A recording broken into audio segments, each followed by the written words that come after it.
Hello there, this is Nopename. In this video I'm going to program Langton's AND on the MC64 Minecraft computer. I'm doing this unscripted and so on, so if it gets boring or confusing at some point, sorry for that, but I just want to show you how you can program the computer and how I perform at this. I don't know how well it's going to be, best English ever, but yeah, Langton's AND, sorry. Langton's AND is quite a simple program, so that shouldn't be much of a problem. I will give a link to the Wikipedia page on that in the video description. In the description you will also find a link to the download page for the MC64 here. I'm using the version 1.1.2 for MC64, and yeah, so there's some old program stuff in here. I'm going to remove that, and oh, I forgot to make Minecraft in full screen. Hopefully that works. Yeah, okay, we are in full screen now. Let's reset the position. Okay, so we want a function. Let's call it AND. We need no parameters. Save, and let's get a return thing here in. Okay. So you always need a function for a program to run. The computer will just pick the first function it finds to start running the program. It doesn't need to be named main or something like that. Okay, first of all we want to clear the screen.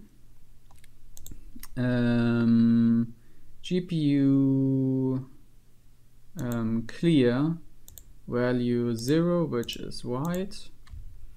Yeah, we can run that already, and it will just clear the screen. Okay. So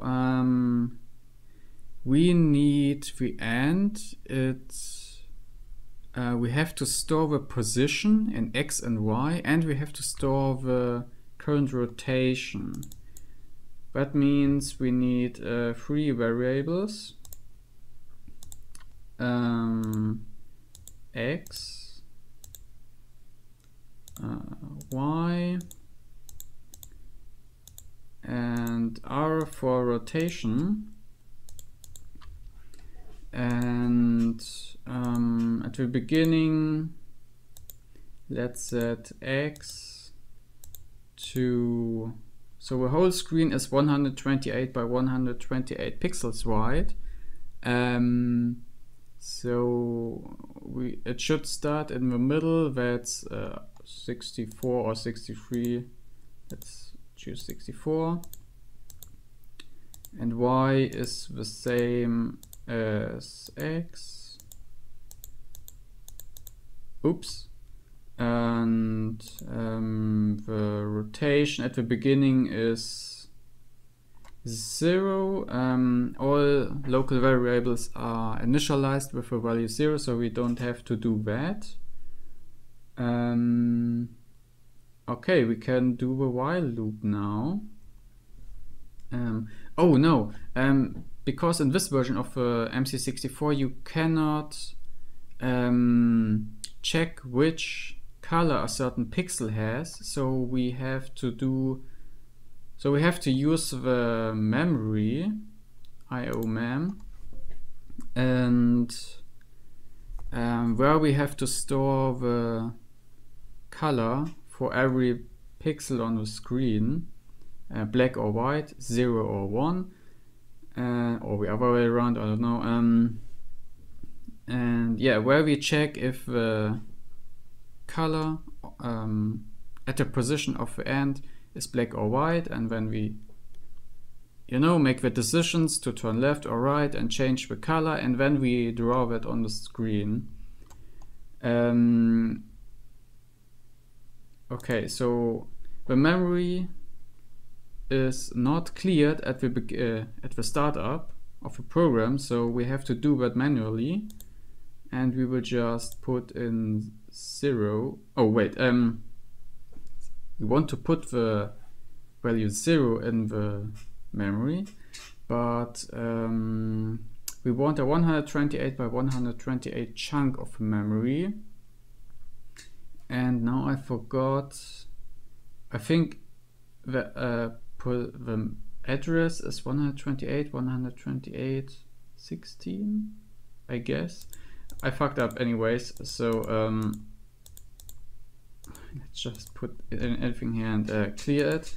Okay, we need a while loop first. Compare variable. Okay, we need a local, we need a temporary variable, let's call it I. As long as I is smaller than 127, that way we get a loop from I equals 0 to I equals 127.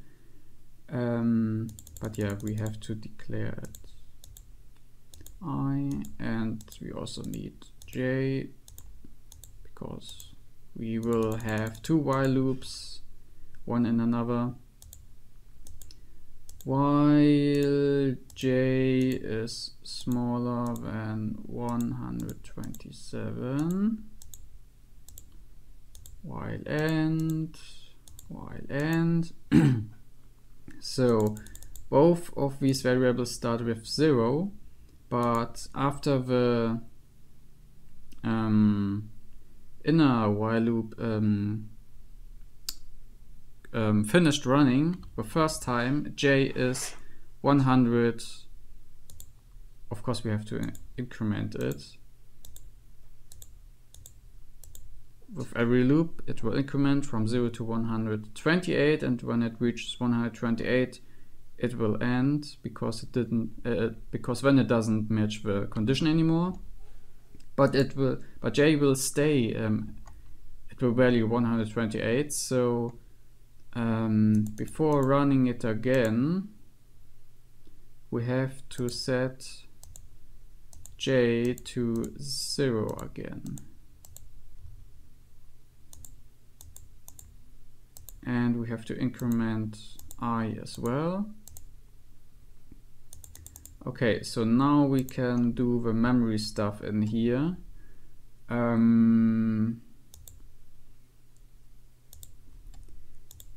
So we will use 1 here, and then I and j and put 0 in there.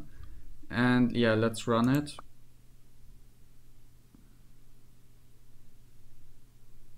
Okay, done. That took quite some time. Okay, maybe, yeah, let's put a message in here.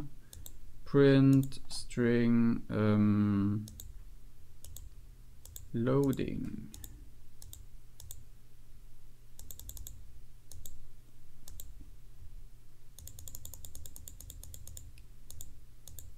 Okay, and after that I think we are done. So we can say start. Let's run it again. Loading. It will fill the memory with zeros. Okay. I have to check the documentation myself now. So for that, and because I don't know which addresses are valid for the memory command. Memory. Okay, in the first position we can. That's good. Okay, so in here we can, where the 0 is right now, we can input a value between 0 and 15, and here we can input a value between 0 and 127. That's what we are doing.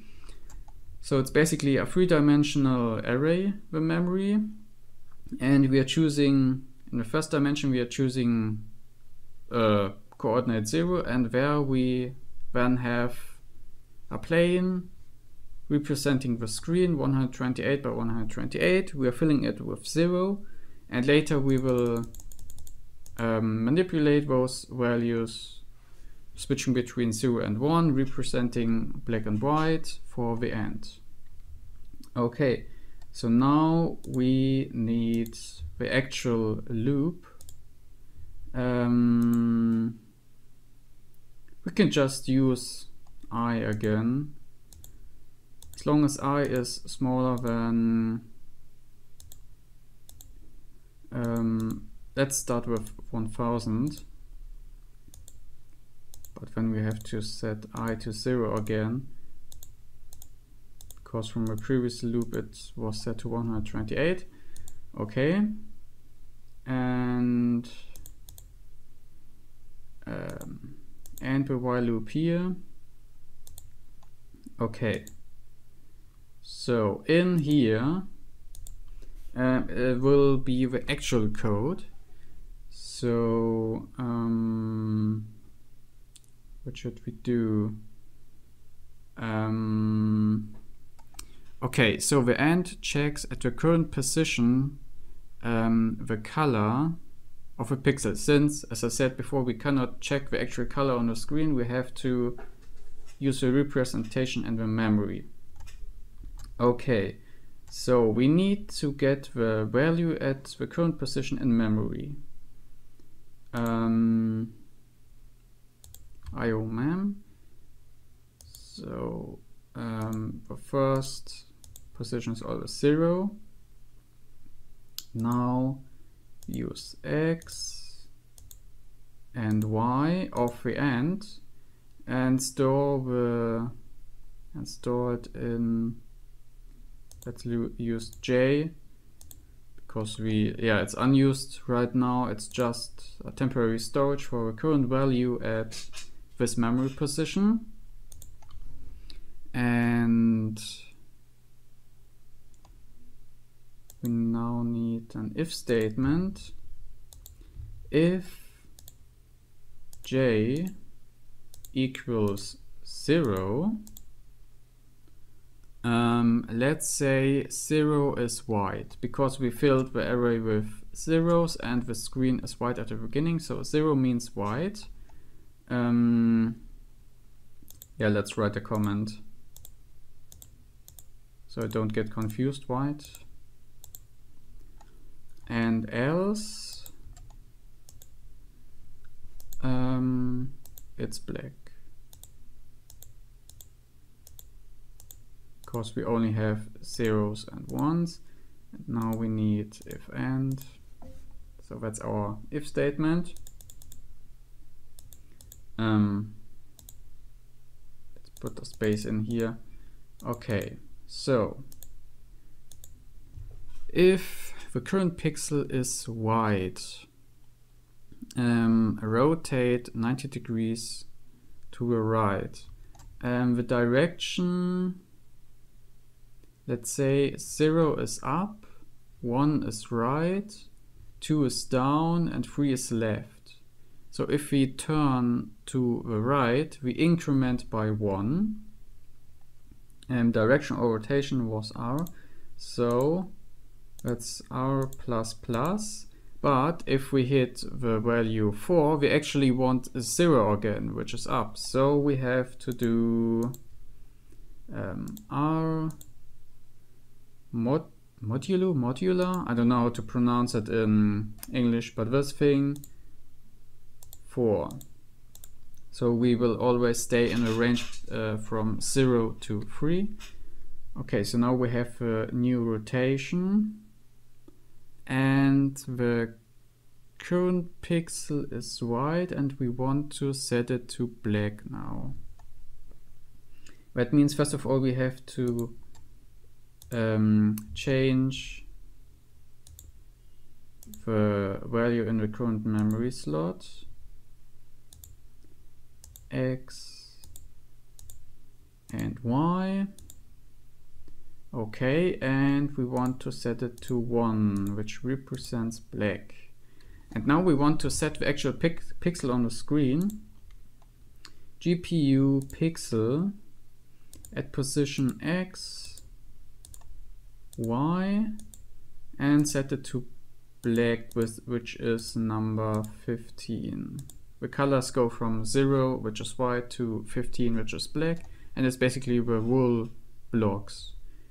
Okay, I think that's it. Change rotation, change color, and yeah, go to the next pixel, but we will do that after the if statement. Okay, and here we basically have to do the same, but this time our minus minus. I don't know how modulo behaves with negative numbers. It might actually stay negative. Okay, I have to remove it. So since we only have 4 directions, going to the left means reducing the value by 1, which is the same like adding 3, because 0, 1, 2, 3. So we will do r equals r plus 3, or just plus equals 3. And then we have to do the modulo thing, modulo, I don't know, that thing again to stay in the range 0 to 3. Then the new memory.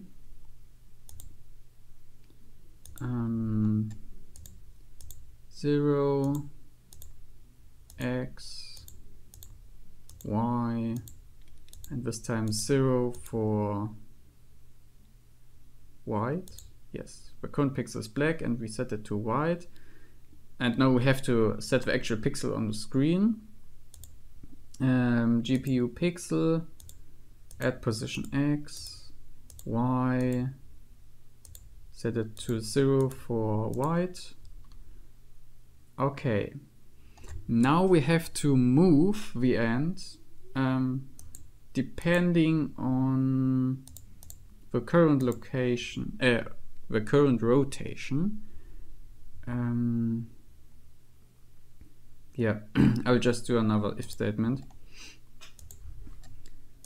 If rotation equals 0,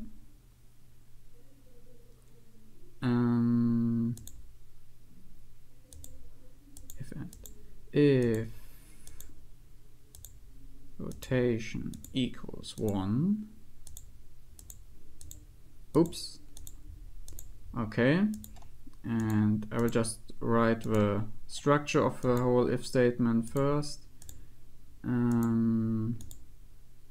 Equals 2,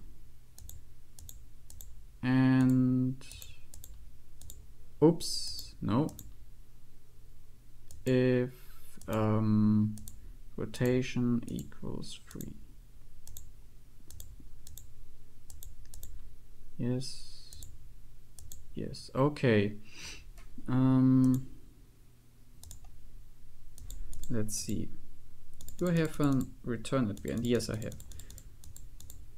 Okay, so we said 0 is up. That means we increment the Y position by 1. Y plus plus.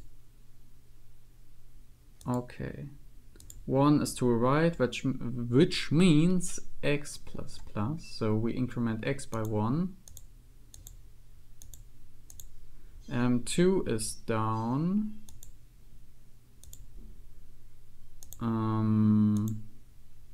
Wrong. No, don't keep it. Y minus minus. print x minus minus. Okay. So we don't check for array out of bounds or something like that. The computer, I think the computer will just do nothing if an invalid memory address is given, and it will also just do nothing if the coordinates of a pixel are outside of the screen. It's kind of like undefined behavior, but I know what, or I think I know what the computer's doing. It's doing nothing, so we won't deal with that. I will just, I just have the while loop looping 1000 times, and we will see what's going to happen. Okay, so that's the direction. Is that already enough? Wait, I have to increment I think. Yes, I do have, because otherwise we have an infinite loop.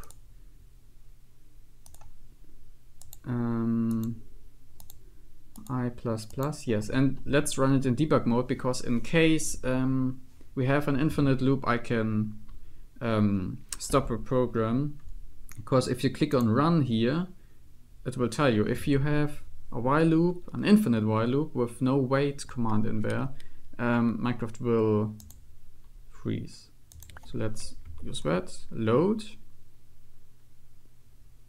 and it starts, and that looks quite good actually. You could see it only updated the screen only from time to time. That's when in debug mode the computer will wait for the next game tick, I think every 100 milliseconds, and that's when it updated the screen. So now we have, because we want to run it in the normal mode, let's put a wait command in here, and wait 0 means it will just continue in the next game tick. Wait 1 would wait 1 game tick and then continue in the second game tick. Okay, so let's run it again, and it should run more smoothly on the screen.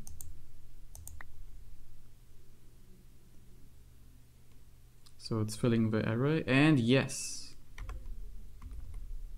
that looks quite good. Okay, but now it's a lot slower compared to before, because it's only updating the pixel once a game tick, and that's too slow actually.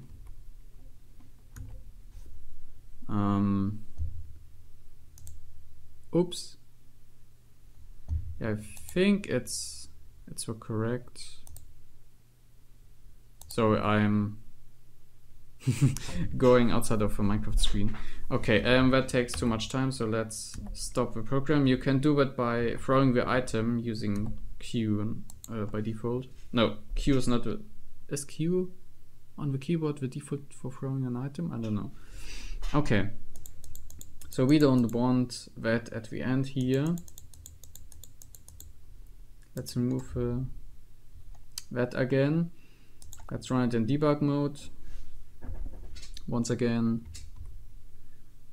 And yeah, that's the speed I want to see. So how are we going to do that?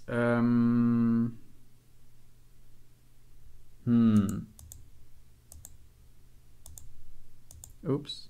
Okay, we use J only temporarily. I don't know. So we can use it again here.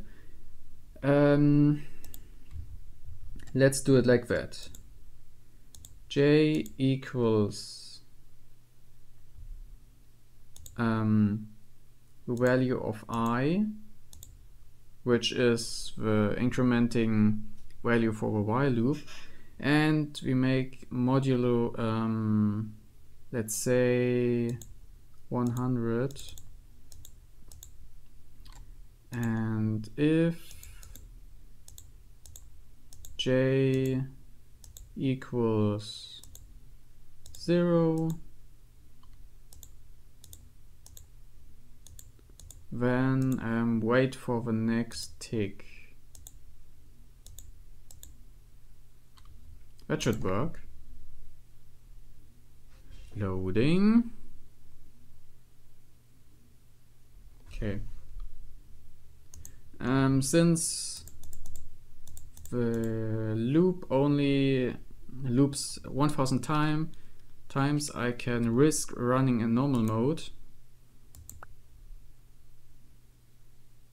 Now it will try to run everything in one game tick, and that works. So yeah, this will make the loop stop and wait for the next game tick every 100 steps. So now we can change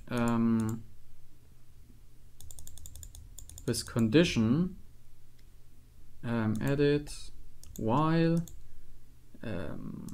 I is smaller than 10,000, and let's run it again. Now we should see more of the Langton's end pattern. Okay, it's looking good.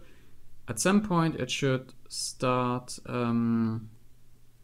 making an infinite pattern, an infinitely repeating pattern, I wanted to say.